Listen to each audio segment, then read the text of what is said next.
ایک عورت کے بارے میں آتا ہے کہ بوڑھی عورت تھی، اس کو بیٹا اس کا جو ہے وہ کسی دوسرے ملک چلا گیا اور ایک چیک لکھ کے دے گیا اور اچھی خاصی اس کے اندر رقم لکھی ہوئی تھی اس کی کہ بھائی ماں یہ جو سامان میں گھر چھوڑ کے جا رہا ہوں یہ جب ختم ہو جائے تو یہ تمہارے کام آئے گا۔ اب وہ بوڑھی عورت بیچاری اس کو تو نہیں پتا تھا کہ یہ کیا معاملہ ہے۔ اب وہ کیا کرتی کہ جب تک خرچہ چلتا رہا تب تک سو چلتا رہا۔ اب وہ جب چل کے خرچہ ختم ہو گیا تو اس نے کیا کیا کہ پریشان رہتی، بچے کو یاد کرتی کہ بہت اچھا تھا، بڑی خدمت کرتا تھا، وہ جو چیک تھا اس کے پاس اس کو بار بار چومتی کہ بھئی یہ اس کی آخری نشانی میرے پاس رہ گئی ہے، اس کے علاوہ میرے پاس اس کی کوئی نشانی بھی نہیں ہے۔ اس وقت تو فون وغیرہ بھی نہیں ہوتے تھے، خط بھی اگر کوئی لکھتا تو ایک عرصے کے بعد خط بھی پہنچتا تھا۔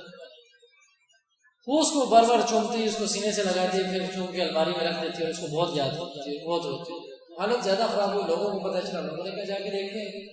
اماں جی کے ساتھ معاملہ کیا ہے۔ اب جب وہ اس کے پاس گئے اور جا کر دیکھا، پوچھا اماں سے، اس نے کہا جی اس طریقے سے بچہ تھا، چلا گیا باہر، بے سہارا رہ گیا، جو سامان وہ گھر میں چھوڑ کے گیا تھا تو ختم ہو گیا۔ لوگ بھی بڑے پریشان ہیں، لوگوں نے کہا جی اب کیا کریں اس کے بارے میں۔ اس نے کہا ہاں ایک چیز وہ مجھے دے گیا تھا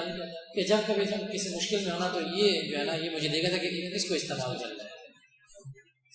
وہ جب لے کے آئی تو لوگوں نے کہا اللہ کی بندی اس کو تو بہت بڑی رقم لکھی ہوئی ہے،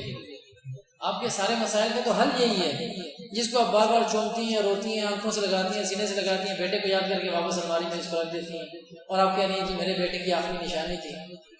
اب لوگوں نے پھر اس کو سمجھایا کہ اس کے اندر یہ بہت بڑی رقم لکھی ہوئی ہے تو آپ کے سارے مسائل کا حل یہی ہے اس کے اندر